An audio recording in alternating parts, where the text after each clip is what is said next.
Well, welcome everybody to this, the first of Slow Food Canberra's online presentations to Meet the Farmer. We hope that this will be the first of a series to make it easy to come to know the people who feed us. In our city-based lives, it's too easy to forget that our food is grown by real people, real farmers who are obviously crucially important to us. So, what does slow food do? It tries to preserve traditional and regional cuisine and foodstuffs. It promotes local small businesses, sustainable food production, and local community-based food consumption and production. It opposes overproduction and food waste. We emphasise food that is good, clean and fair. Good means healthy and nutritious. Clean means avoiding the use of biocides and artificial fertilisers.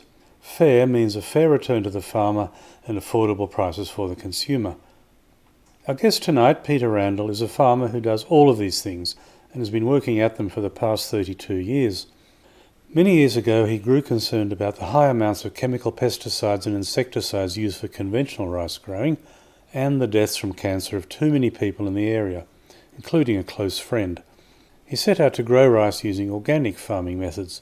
It's taken years and not been easy, but it's paying off now with both good crops and a healthy ecology.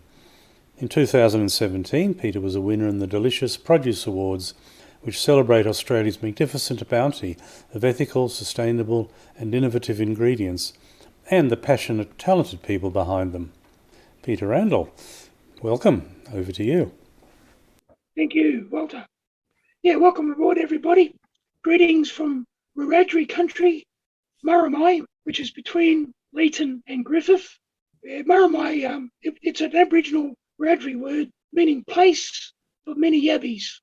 This area supports really sticky grey clay, which is really perfect for growing rice. It used to be an old floodplain. We're about 25 kilometres north of the Murrumbidgee River, which is our lifeblood. That's our connection with you guys, all the way up to Canberra, the Murrumbidgee. I'm a third generation rice farmer. My mother's father, Wes Kirkup, was growing rice in the 40s in this area. Quite successfully, he was one of the pioneer growers of the day. The way I grow my rice is very similar to what my grandfather did way back in the 40s, which I'll go into detail a bit later. Our farm is roughly 450 acres, about 235 hectares. Like I say, it's got grey, self-mulching soil. Our water supply comes from the Bidgie via Murrumbidgee Irrigation. It's a water supply company. Was originally a government-owned body and it partially corporatised about 20 years ago. It was called WC&IC, Water Commission. It's supplied through a network of channels and weirs and canals. There's over 5,000 kilometres of supply channels in this area, supporting roughly about 600 rice farmers and other irrigators. Of course, we have horticulture here as well on the sort of sandier country. I don't know if you guys are familiar, but we've got wind-blown red sand hills in the region. Over millennia, it's blown in from the west. So that sort of country supports horticulture very well. So we have lots of oranges, grapes, row cropping. So I've been farming more or less since I've left school. Did a couple of little outside off-farm jobs, did a pre-apprenticeship course, but ultimately ended back on the farm with my father, Tom. He was originally an orchardist, and he always was minimal chemical grower. He hated using, of course, back in his day, DDT was the big one. Just hated using those sort of chemicals. So he always was minimal. So together with myself, Dad ended up with 2 farms.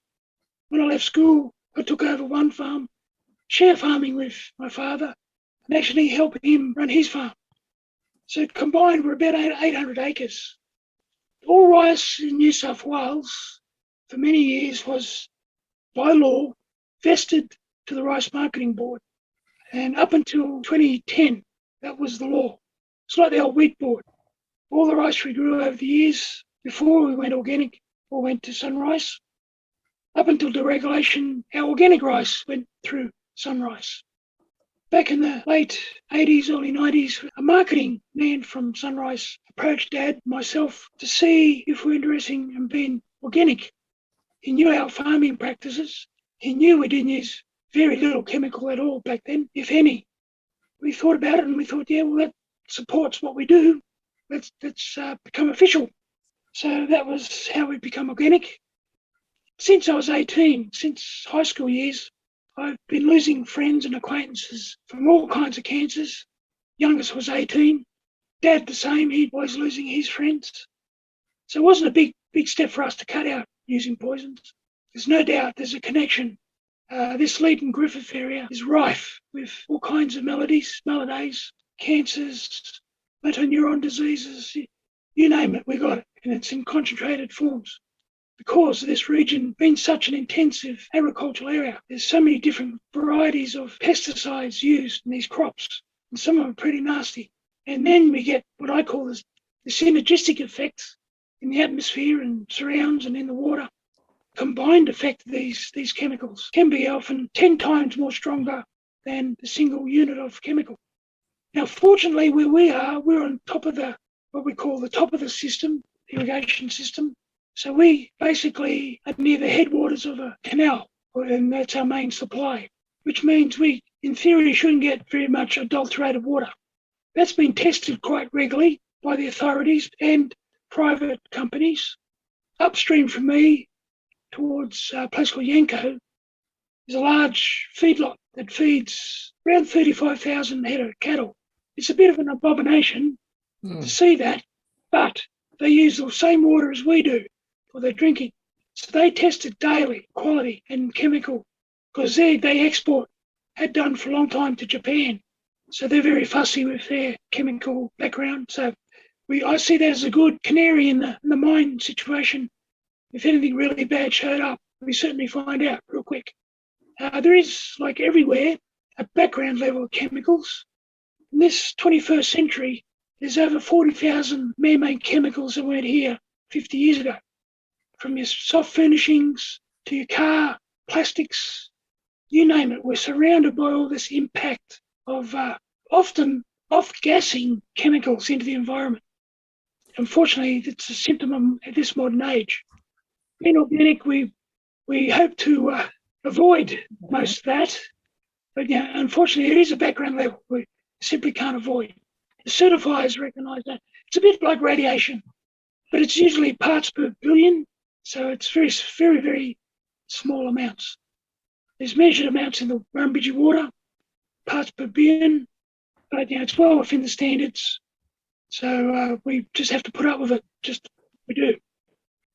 I'm certified, some say mad, but we're certified with an organisation called NASAA, which is National Association of Sustainable Agricultural Australia. It's a South Australian-based body. We give them independent authority to come onto our property anytime, unannounced and formally announced, to have a look what we're doing, inspect the farm, inspect our operation. And over the years, we've been with them for 32 years. We've had maybe 6 or 7 spot checks where they just drive in. And every year, of course, we get inspected and we must document everything we do, our inputs and exports. And that's verified by them and audited. So you, the consumer, can be guaranteed when you buy a certified organic product, that's what you're getting. And of course, there's, by law, it's because we have a contract. It has happened in the past. Some farmers trying to push the envelope, unscrupulous kinds, unethical, have been caught and have ended up in jail for fraud, supplying non-certified product. It's happened to a couple of farmers in Australia over the years. They've been a good organisation to work with. They're globally recognised standard. So what we do here is to a global standard, which is good to know. Over the years, we have exported oats to Sweden, old mutton, sheep to Singapore, to the Heinz factory to make baby food, organic. We've sent lamb into Singapore and Hong Kong for restaurants, a couple of niche restaurants. So that came in useful exporting. But with our rice, unfortunately, when it deregulated in 2010, it only deregulated domestically. Sunrise still has a monopoly on export. If I'm caught exporting my rice, I could be fined $250,000. They have total control for Australia. We'd love to supply some niche restaurants, say in Tokyo and Singapore, we're hardly a threat to the system. Sunrise growers, in a good year, they can get 1.4 million tonnes of rice, conventional, and 80% of that is exported. In a good year, I can grow maybe 300 to 400 tonnes at the most.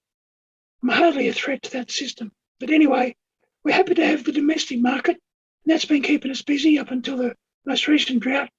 We've had 3 years of no crop. We had a crop in last year, but because of the drought, it was a disaster. We lost our weed suppression system due to the drought, and we had a crop failure last year, basically, where we did have water. But this year is looking much, much better. Just yesterday, I finished seeding. Today, I'm commencing what we call the first flush to germinate the rice seed. I'll take you into that in a minute, how we actually do it. So to go back to when we first started organics, we did supply Sunrise. They gave us a small premium, about 10% above international rice price. And back in those days, and even now, isn't that much. It was better than nothing. Our rice was segregated. They were certified by NASAA as a manufacturer and inspected, and they stuck to the rules, and they packaged and marketed their rice as Sunrise Organic. To this day, you can still find it in Coles and Woolworths in most supermarkets. In Australia, there's only, when we first became organic, there was about 15 organic growers, back down to about 8 in New South Wales, maybe 1 or 2 in Queensland. But there's only about, what I know of at the moment, about 5 organic rice growers in Australia total. That's all there is. There's 2 of us evaluating. There's another bloke up at Casino in the Northern Rivers.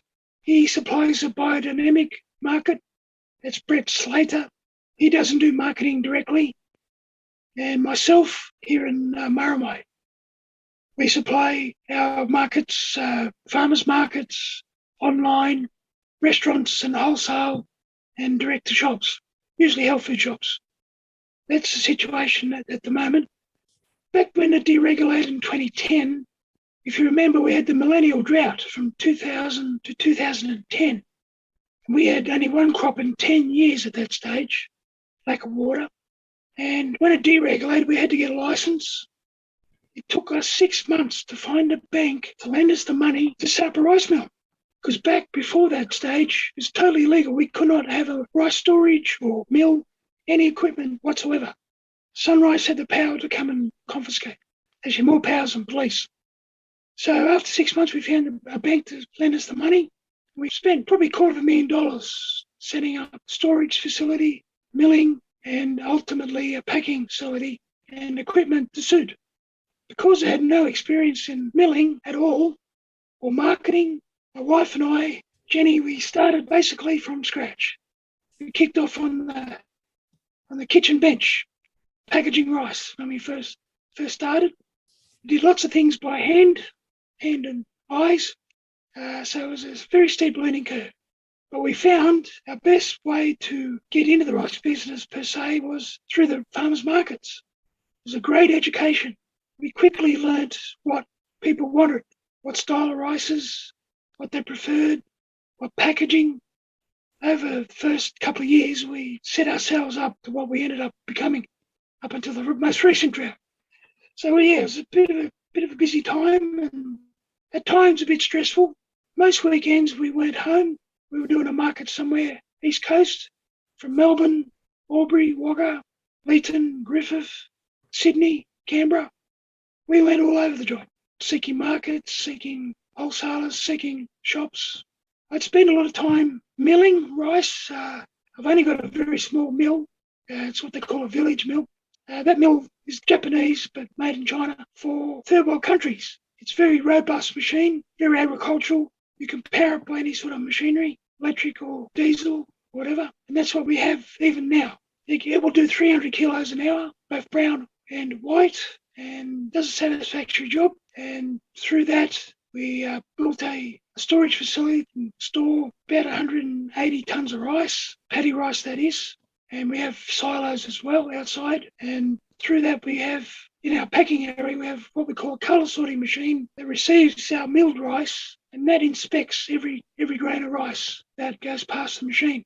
Up until that time, we were hand picking out any stalks or sticks that weren't supposed to be there, sometimes come through. And that machine made us super efficient and super safe. It detects metal, anything that shouldn't be there, glass, there's any such thing gets in there, but just in case. And we got Sarah, who's our employee, casual employee. She works about 3 days a week. She packs our rice. And then we put into 1 kilo packs, half kilo packs, 10 kilos, up to 25. And prior to COVID, we used to supply places like Oliver's Restaurant, Oliver's Real Food on the highways. We used to send 2 to 3 tonne a month to that organisation.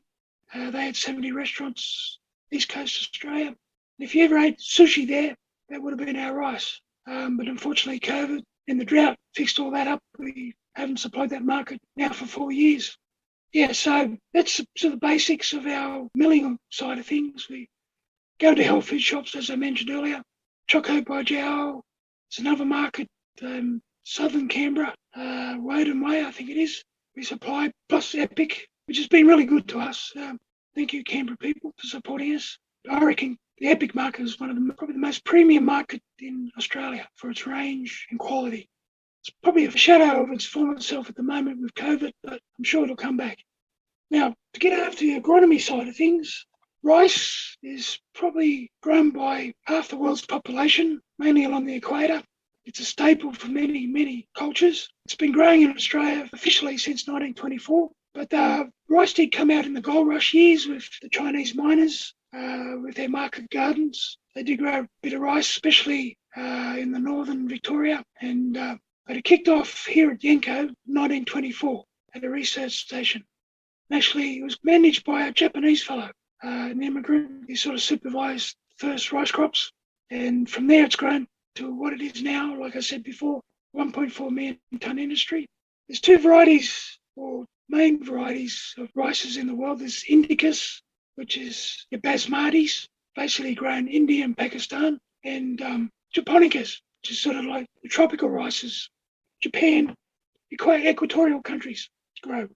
We grow Japonicas in Australia. We cannot grow the Basmati types because we simply don't have a hot enough summer. We need a 6-month season. We have a 5-month season. Rice is very daylight sensitive. Just simply, the Basmati wouldn't mature, wouldn't go to seed before the winter or the autumn would come. But here in Australia, over the years, through research, developed many varieties to suit our conditions. I think at the moment there's about 9 different varieties the Australian industry grows at the moment. Long grain, short grain, medium grains. The varieties I've grown in the past, what I call heirloom varieties from the mid-80s and early 80s, before sort of real intensive agricultural, industrial farming come to the fore. Koshikari, one of our best varieties that we grow, is actually a 100-year-old original variety from Japan. So it's basically unadulterated. It's just grown out here in Australia. And I find it one of our best performers, organic situation. Because over the years, the other varieties, since the 80s, late 80s, they made them dwarf. They've made them rely on high input farming, urea, nitrogen inputs, and they don't have a really good seedling vigor and weed control. Tall crop will shadow out weeds. These dwarf varieties don't. They're bred to grow in these highly industrialized systems. They get high yields, but they've got to be pampered, very much so. Where the older varieties are more robust, taller, and self-supporting. They have good root systems. And the Koshi especially, they grow quite tall, so they pick up lots of sunlight and they shadow the weeds. And they taste good. Past we grew Koshikari, Langi, which is a long grain, jasmine, and a late 80s variety called Dungara. It was low GI, long grain. But sadly, during the drought, I lost my seed bank of 3 varieties. So back to Koshi at the moment. I'm trying to get hold of some of these old varieties. My crop last year, I lost my seed bank to weeds, unfortunately. I had to cut the water off 80% of my crop last year through to failure, mainly due to drought, which I'll explain a bit later. But so those are the varieties we grow. Now, the method we use is what we call direct drilling. Its common term is sod sowing. We sow directly into the sod, which is your soil. We do not plough. We use a machine called a triple disc sod seeder, and it runs sort of straight discs at a 70-degree angle, which sort of cuts the soil like a knife and we place the seed directly into clover pasture. Now, we work on a 4-year rotation when it rains, when we have irrigation water. And that's 3 years, actually 3.5 years of clover and 5 months of rice. We use the clover as a legume. We use that as a nitrogen maker, builds up our levels in the soil over that 4-year rotation. Along with the clover, we also run sheep. We have been growing Dorpa sheep since 1999, 2000s. They're the perfect organic sheep. And at one point we had up to 1,000 of them. The last drought fixed that up. We're back to now 300. Sheep are wonderful recycling machines. They convert weeds and clovers and everything into very useful manure, put it back into the ground. Mature sheep will produce about 1 kilo of manure a day. So when we had 1,000 sheep, so that was over a tonne of manure going onto the farm every day. And we used to rotate the sheep around as well. Back to rice. The sheep graze our pasture ground, and they're actually in the field when I'm sowing as well, still grazing, and they just move out of the way when I drive past them. So they're controlling the weeds and the clover. And in a wet year, I know it's been wet in Canberra, but around here we've had a bit of rain, but I wouldn't call it overly wet. Some years clover's grown that much, we've had to make hay. The sheep couldn't eat it quick enough, or we simply didn't have enough sheep. So those years we made hay, so we cut and baled that clover and cut it out of the field and then sowed, which is another good system. Nothing's wasted. The sheep eat the hay later. But this year they've kept on top of it, and we went directly into the ground, 130 kilos per hectare. And as I said, I just finished sowing yesterday. The water's about to go on today. And what we do then is we flush it across the field. I don't know if you've seen pictures of this region, but we roughly have 5 to 10 acre bays, what we call bays. The field split up into sections, into these bays, by contour banks. Between each of these banks, there's a fall of roughly, in old money, 8 inches between bank to bank. So it goes down in steps. So we run the water through the field in steps just to germinate the rice. And it's enough of a soak to kick it off. And we very, very little water we waste. It's mostly soaked in. As soon as it's dry enough to walk on, the sheep come back in the field. And they continue on grazing as the rice germinates. Over the next coming weeks, I monitor the field, look for rice weeds and the germination, the growth of the rice seed. And at the appropriate time, when I think the rice is strong enough and the weed burden is under control, I will start to what we call fill up. That's usually, we sow now, in about a month's time. By end of November, it's filling up time. So then at the moment we have 60 acres of rice in, and it'll take probably about 5 days, 6 days to fill up. And the water, why we do that is 2 things. Rice is really a fairly aquatic weed, grows like a weed. It's got surface feeding roots, and by end of November here we can have 40-degree days. So the field can dry up very quickly, as against the tropical equatorial rice country, or even the northern rivers, New South Wales. We fill the field up, and rice is usually about 6 to 8 inches deep, and it also acts as a weed control. Our number one enemy in rice fields is what we call barnyard grass. It's a millet, a native millet, and it can grow like the hairs of your arm, can grow really thick. And that's what overtook my field last year. Now, clover is what they call an allelopathic effect with this millet. It doesn't affect the rice, but it can suppress the millet growth, especially when you have a very good stand of clover. Last year, because of the drought and lack of rotation, which I lost in 3 years of absolutely no irrigation, I lost that weed control system. And although we had a little bit of clover, put the rice in last year in what I thought was the best field, it simply took over the crop. The millet simply outgrew the rice. No matter how many sheep or what I did, couldn't stop it. So by end of December, I had to make the decision, no more water on the worst of it. That's what we did. But this year's looking much, much better. And we've had crops with absolutely no weeds. It's usually 1 crop in 10 where we have trouble.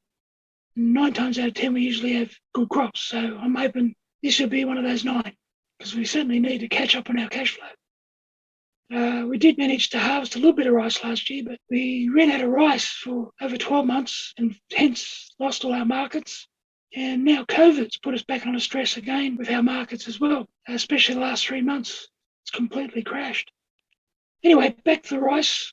Sometimes we'll get ducks. Sometimes over the years, we've even had locusts. We actually lost half a crop from locusts one year. Other years, we've had mice attacks. Actually, mice were around last year as well. We have ducks. Every year I lose about 2 to 3 hectares through wild ducks. They love rice. Only way we can control them is scare them off, which is hard work, especially in the establishment period from early November to late December. They can really give the rice a caning. But with the drought, I think duck numbers are down, so hopefully that won't be a problem.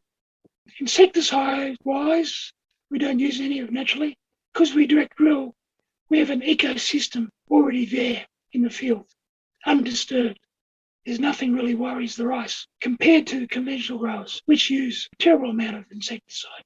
I might explain their system in a minute, how they grow it in comparison. Rice grows for 5 months, and 4 of those months roughly are underwater. Through the season up until March, it's underwater. It flowers, can be cold sensitive in the early autumn period, flowering, and it can affect yields. Tends to hurt conventional growers more because they use a lot of artificial fertilizer, which pushes the crop and makes it susceptible. We harvest usually on the head around Anzac Day, April, May. Depending on the weather, it takes about 1 to 2 weeks for us. I'm usually by myself. Sometimes I have backpackers to help harvest, and then we put it in our storage and away we go milling. So that's how we do the rice. The straw, after harvest, going into winter, we leave it basically. It's very rare for us to burn. I've burned once or twice in the last 32 years, where conventional growers burn everything every year, and they double crop every year basically. So I put everything back into our soil. Now, depending on the season, especially if we have a wet harvest, I can really sometimes bog up the field with tire ruts. And sometimes there's another weed called OriCOOP. It's a bit like kikuyu, can sort of take over, especially after a long period of no ploughing. Some years I don't plough a field for 14 years. Sometimes the cooch starts to take over, a bit like a lawn. The only way I can kill that is by ploughing over a hot summer to kill all the rhizomes. In those years, I will plough usually in the autumn. The sheep graze there all summer, utilising this cooch and rice stubble and the other grasses that grow in the winter. And by February, the sheep have knocked it all down to the ground basically, and I plough it up, get it prepared. Sometimes I'll just put it back to clover. Sometimes I'll put an oat crop in to pay for the diesel. And the last couple of times I've actually put oats in. And if you notice in Canberra, the markets, especially when we ran out of rice, I was supplying wild oats grown here. But I'd rather do rice. We're not really set up for oats, milling that is. In the past, I just grew it and sent it off to other organic millers in Australia or overseas. Yeah, getting back to the rice, we irrigate actually the whole farm in autumn, if there's water, to establish the clover. And irrigated clover is just unreal. It grows unbelievably well, especially in an irrigated system. A rice crop, we use roughly 10 megalitres a hectare of water. In the middle of the scale of foods, a kilo of cheese would consume more water than a kilo of rice. A kilo of almonds or walnuts would use double the amount of water. A kilo of feedlot beef would use more water than a kilo of rice, up to 20, 30, 40% more. People in Australia, especially urban people, don't quite understand what we do. Sometimes poo-poo our, why should we grow rice in Australia? But with modern irrigation practices, which I use, we can be quite efficient with our water use, and it's very high yielding per hectare, so we can produce a lot per litre of water. Even a car uses some enormous amount of water to get produced. Yeah, in the scheme of things, we're pretty good, and I like to think our organic system we use a bit less than the conventional, probably 10 up to 15% less than they do, but they're still very efficient all the same. And that's our system. So we do basically repeat that process every year, and we rotate into a new field every season, which makes our system. I've been told by I think a now retired Professor David Demerick from ANU. He used to be a regular visitor to this farm with his students over the years. he told me once that in his travels around the world, the way we grow our rice here is probably the most sustainable he's seen on the planet, which is very encouraging. I like to promote that. And by doing that, we're a low carbon system by nature, pure and simple. Now, I mentioned we had sheep. They're a very important part of our integrated system. Clover's a very, very important part as well. The Dorpas we have, they're a meat sheep. We have supplied organic markets into Sydney. You never know, one day we could value add on farm. The rules for on-farm abattoirs are very horrendous in Australia. It's very difficult to do. Unlike one of my mentors, if you've ever heard of Joel Salatin in West Virginia, he's an organic farmer. Snows on his farm, but he has an on-farm abattoir and he kills everything there. He has several species of animals and he value adds there right there on the farm. Does very well. We do very well out of our fat land, especially current times, a very important part of our weed control and fertility system. You haven't spoken anything about Vietnam yet. We're consulting you. Could you Yes. do that briefly? Yeah, well, that's a relatively recent happening. Through a connection, ANU, there's a professor called Kian Nguyen. He's a professor on secondment from Mekong Valley. It's a university there.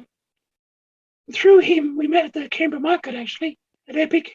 He discovered our organic rice and we struck up a friendship about 8 years ago. And over that time, we've been collaborating because he, up until recently, of course, with COVID, he's a regular visitor back to Vietnam. Back there's over 300 organic farmers in the Mekong Delta that he helps through his university. Through that collaboration and cooperation with some other organic farmers, not only rice, vegetables, etc., we formed a association, and recently we did a conference in Hanoi talking about organics. Apparently the Vietnam government has a strong push to support organic farming in that country. They want to make the whole country go organic, which is lovely to hear. And through that conference, Kian and his associates are putting, plus myself, in for a submission into DFAT, Foreign Trade, for some education resource for these Vietnamese farmers. And out of that is an online course. We're going to send into Vietnam about 300 students have already enrolled. That's going to go over 2 months, various modules from soil to agronomy. And I'm going to be part of that teaching system. I think I've got 3 modules I'm presenting over that couple of months, which is wonderful. I've already been to Vietnam once, but I would love to go back and catch up with these farmers. I've got a few questions now in the chat. Can you explain your access to water? Okay.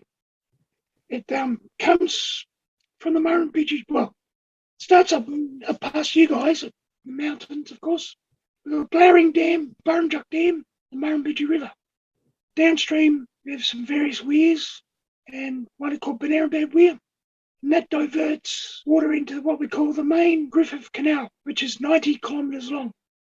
Banarambad Weir is about 20 kilometres north of Narrandera, as the crow flies, maybe 15. And it supplies the canal that follows the high ground from Narrandera, Leeton to Griffith. And off that main canal is 5,000 kilometres of channels. Now, all these channels have meters. They supply both horticulture and broadacre farms. 2 types of water, general security and high security. High security water is for horticulture. And they are guaranteed 100% allocation every year because they have permanent plantings. It takes 5 years to establish an orange tree. It takes 4 years to establish a grapevine, similar to nut trees. Most of them have high security licenses. We have what they call general security. So our allocation varies with the climate, basically, and water availability. Past years, during the drought, we were 0 allocation. This year, we are 62%. Last season, we were on 100% of allocation.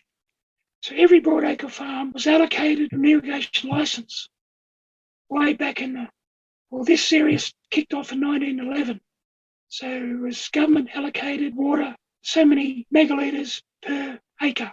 Well, back in those days, it was acre feet. Burrinjuck Dam only came into operation, I think it was the late 40s or 50s, before there was Blowering. So that's how we ended up with water. About 20 years ago, or maybe 15 years, gets away on me. They privatised the water. They decoupled water from, so it was, for many years, it was connected to the farm. Those megalitres per hectare. But they decoupled that about 15 years ago. So they separated land and water, the licenses. So you can sell land and keep your water license, or sell your water and keep your land. It's pretty much a terrible system. Then along came the Murray-Darling Basin Commission, and that sort of stirred things up as well. And they had buybacks, and then water kept for the environment, etc. Since the Murray-Darling Basin Commission started, it's very rare for us to have 100% water allocation. That's why in the last 20 years, basically had 12 years, 13 years of not got rice at all, which is pretty hard on the cash flow. Now, for those who are worried about the water quality, as I mentioned before, this water supplies feedlots in towns like Wagga, Canberra, Narendra, Griffith, all monitored along the way for contaminants. Of course, I do my own farm measuring, but I rely on the authorities, basically, keep an eye on the nasties. Now, we pay for our water. We pay roughly $40 a megalitre. I've got an allocation here of 1,100 megalitres, and at the moment I can access 62% of that. They charge me for what I use. A water price is at $40. Then they charge me a fixed price on my licence, whether we get water or not. And that's roughly $10 a megalitre. So every year I pay them $10,000, whether I've got rice or crop or anything. It's just a fixed charge, which is a bit of a burden when it comes to droughts. Yeah, we watch by satellites, monitored by Murrumbidgee Irrigation independently. They monitor the soil. It's a very controlled system here. Another question from the chat. How do you stop contamination from neighbouring farms? Communicating with them. Fortunately, I've got pretty good neighbours. I have buffer zones. I've only got one fence line that's actually, we say, fence to fence.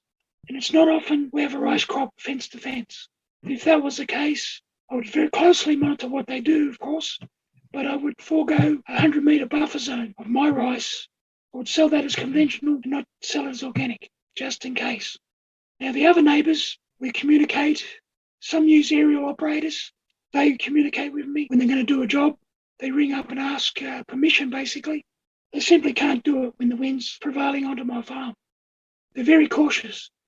With aeroplanes, they'll even use smoke runs just to see if there's any drift. To date, touch wood, I haven't had any spray issues. But like I said before, there's a background level. It's in the air. And small bits gets into the water supply, gets into the rainfall. We all get it. I minimise I can by obviously not using it myself and keep a very close eye on my neighbours. Also, the water manager, Murrumbidgee Irrigation, they actually use a lot of Randall for weed control near their channels. And I won't let them anywhere near my supply channels at all. We have a running battle every year, especially when they change managers. I just say, I'll take you to court. You contaminate me. It's a done deal. They sort of start to back off. Does anybody else have a question you'd like to ask now? Yes, it's Ian here. We often hear a lot about the rice versus almonds argument that's been going on in the MIA for quite a while now. Yes. In terms of like rice is disappearing and almonds are taking over, and that's all sort of connected with the water issue, I believe. Yeah. How's that panning out, and how does that affect you? Thanks for the question. It's a very good one, because it does affect us in the region. You heard me mention high security water. About a third of the water stored in the dams is kept aside as high security. And it was a finite amount of water as a licence. I'm not giving away any more licences anyway, especially high security, which makes it a very valuable commodity to buy a high security licence. To buy 1 megalitre is $7,000 a megalitre. To buy a rice general security megalitre is $2,300. So it's 3 times more. Now, what happened with the almond industry? We've got grapes, we've got citrus, etc. A lot of them were established high security properties, 30, 40, 50 years longer. But with the almond industry, it's come into the forefront in the last 10 years or 15 at the most.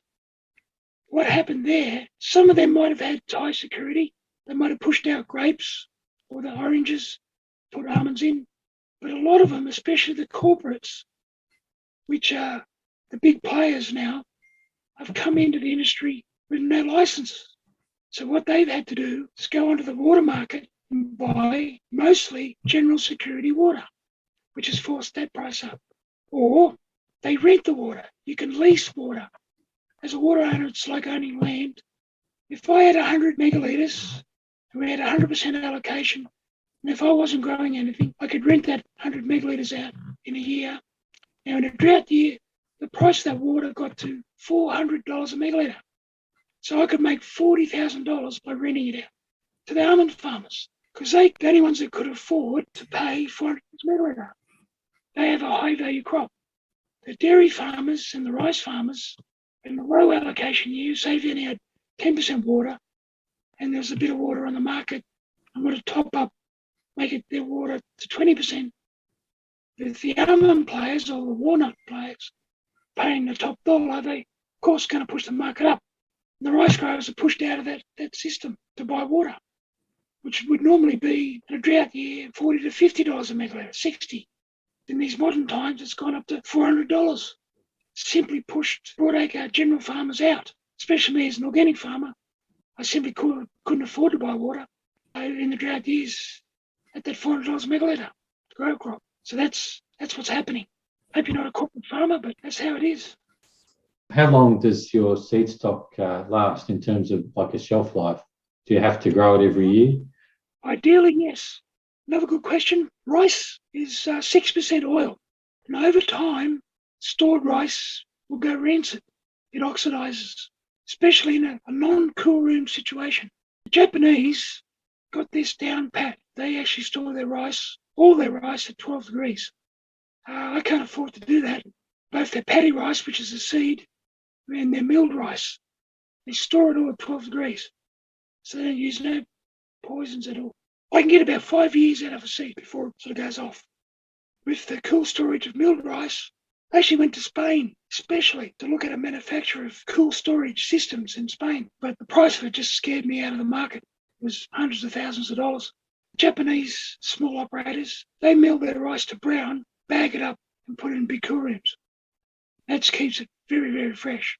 That's why we suggest for our rice, when I mill it, because I only mill just in time. I don't store milled product for very long, probably no more than 2 weeks. And it's in a cool room, small one. And I suggest to people who buy our rice, keep it below 12 degrees, ideally in the fridge. Actually, since I've become a manufacturer, which I only dreamt about for many years because I couldn't do it up until 2011, it's given me opportunity to travel to various parts of the world. I went to Vietnam, Saigon, to look at rice mill machine manufacturers. There's 2 very good manufacturers in Saigon, because I was looking to upgrade my mill. That was very interesting. Been to Japan through contacts, inspected rice farms and rice small operations in Japan, organic rice farms. Learned a few things through there. Been to Korea, Seoul. Some of you might have had our rice cakes. We bought a machine in from Seoul, South Korea, a rice cake machine, that is, and after 6 months, started playing up, and no one around here knew how to fix them. So guess what? I had to go to Korea, to the factory, to learn how to fix them. So I had a week in Seoul, which is really wonderful. And if you had told me I would have done any of this stuff 20 years ago, I thought you would have been dreaming. But it's opened up windows and doors. And through our marketing, we've met so many of these celebrity chefs all around Australia, and it's been really wonderful road to go down. Here's a good question from Claire. How does your soil structure compare to the soil structure on conventional rice farms? Well, from a practical sense, I notice over the years, rice farmers, the conventional chemical farmers, had to expand because their rice is sold as a bulk commodity competing against global markets, usually subsidised. They've had to expand their properties. Most farmers have 3-4 times what I have. And through that, they've had to buy bigger equipment because usually it's only the same labour input, maybe an extra one. They buy bigger tractors, bigger ploughs, and lately heavier machinery. The soil has become so compacted, and because of their low-value commodity crops, most of them double crop, rice after rice, or rice, wheat, back to rice, rice. That's the norm. And they usually go as many acres they can possibly get with the water they have or can get. Through that, they pour on the chemicals like you wouldn't believe. They use their seeding method. They plough the ground. They usually round up the soil first, kill any grass or weeds. In the spring, plough it up. They put urea, nitrogenous fertiliser, by the tens of kilograms, usually hundreds. They apply pre-emergent herbicides. Then they plough these fields and make them pretty crumbly, usually very powdery, because their structure's not there. They fill them up full of water when they're growing rice. When the paddock is full, they soak their rice in a waterproof silo with insecticide added. They plonk that germinated rice into an aeroplane. They fly it on using GPS now into that water. And about 2 days later, they come back with another insecticide to spray that field where they sown the rice, because they've created a desert. You can imagine this nice pre-germinated succulent seed falling down into the mud. And that's all that's there. It's like a juicy green stalk in the middle of nothing.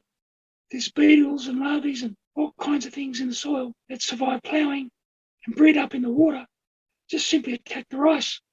So they've got to apply insecticide more. And that can happen 2 or 3 times. And after 2 or 3 weeks, the weeds start to grow. So they fly in herbicides. That can happen 2 or 3 times. Then they might fly in more fertiliser. It's a very intense system. They harvest that, they burn the stubble, start again. The soil simply doesn't get a rest. It just gets denuded. It's hydroponics of the worst kind. Cost of inputs must be enormous relative to what they get off the price for the crop. Yes. They can command very high yields, up to 14 tonnes per hectare. I can get between 6 and 8, depends on the season. Last year was only less than a tonne. Costs them at least 3 to 4 tonnes per hectare in costs, at least. How they win, they have many acres. There's some growers growing 2,000-3,000 tonnes, so it's economy of scale. Scotty made a comment, I'll pass it on, about refrigeration. Letting compressed air out of a small hole provides refrigeration. He hasn't investigated it yet, but just wondering if there's any application, a cheaper way of refrigeration. Well, when he finds it, please tell me. Shall do. Finally, is there much demand for organic Dorpa meat in Australia? Well, it all gets sold, that's for sure. We go through an agent called Cleaver's Meats or Acadia Meats. You might know their brands. They buy the carcass of us through the abattoir, certified abattoir, and then they cut up the carcass and ship it into supermarkets. I'm sure there's a market. For setting up on farm is a huge red tape nightmare and cost. You got to have a meat inspector or train yourself. There's a small handful of organic farmers over Australia that do it, but there's probably less than 5. I simply haven't got the labour units either. They help to maybe do a abattoir along with the milling and farming and everything else. And on that note, I might mention the future as well. As I said, I'm a 3rd generation farmer, but unfortunately there won't be a 4th generation Randall organic. None of my sons, the thing is, they got educated, went off to uni, saw another world. So they weren't particularly interested in farming. Although my youngest over the years has helped me out many times, young Tim. But he's a biologist. I call him the professor. So because of that, I've been looking what's ahead. And farming's not a sit-down exercise. It's 7 days a week, pretty hard going, pretty stressful, and sort of looking at what to do in the future. In Australia, there's an organisation called OriCOOP, Organic Regenerative Investment Cooperative. They're based in Victoria, but their aim is to support retiring organic farmers, keep their farms organic, and keep the industry alive by supporting, hopefully, younger farmers onto the farm, by them investing into organic farms and encouraging share farmers or leasing or managing these properties. So I've been looking into that, and over the last 12 months or so, I've actually come up with some health issues personally, which has put a bit of a horizon on my long-term viability as a farmer. I've been talking to them because I definitely don't want to sell out to a conventional poison farmer. I want to keep my legacy running. And this group have already purchased several organic properties around Australia, and hoping we can work together in the future to help this one stay organic and move forward. Yeah, I can't be here forever, especially lately with COVID and the backpacker tax. I've lost my help. I used to rely a lot on woofers, welding workers and organic farms. It's been very, very quiet in that department, obviously. In normal times, I would get up to 2 a month, and some of them would stay up to 3 or 4 months. And some would be couples, some would be singles, sometimes families. I've always had a job for them. But unfortunately, lately, it's damn COVID and that, the backpacker tax scaring them away. So I had to do absolutely everything on my own. My wife, Jenny, does the office work, but I have to do all the farm work and milling, which keeps me bloody busy, I tell you. We do wish you well, Peter. It's such an investment. Thank you. You don't want to see it lost. Exactly. I want to invest forward. That's why I'm helping the organic farmers in Vietnam. Plus, I'd love to whoever takes over this place be a mentor to them and help promote the industry generally. In retirement, I won't be sitting around. I'll be promoting organics more so. Get out in the cities and young people. But as you realise, the property market, it's very difficult for young people to become farmers. It's just almost impossible. We're the only ones aren't subsidised in the Western world. Europe especially, they're the leaders with organics. They really support organic farmers very well. UK, Europe. I just want to ask the question that Eliza posted on the chat because I was also curious. Would other places like Northern Territory be suitable for basmati rice? No, it still doesn't have the day length. And up there, the Northern Territory, they've tried to grow rice. They run into a lot of fungal problems, plus wildlife. Let alone the crocodiles, they have magpie geese. I do know a rice grower up there who grows bitter rice for the feedlots and for the export cattle to Indonesia, so they can be weaned onto rice before they go to Indonesia. And he takes a pistol with him around his rice field at Catherine for the crocodiles in his rice water. Please make yourself known at the markets if you've seen me, or pop me an email. We're on all the medias, Facebook, Instagram. Many thanks, Peter. Thank you, and thanks for your company. Nice to meet you, Walter, and catch you around. Hooroo.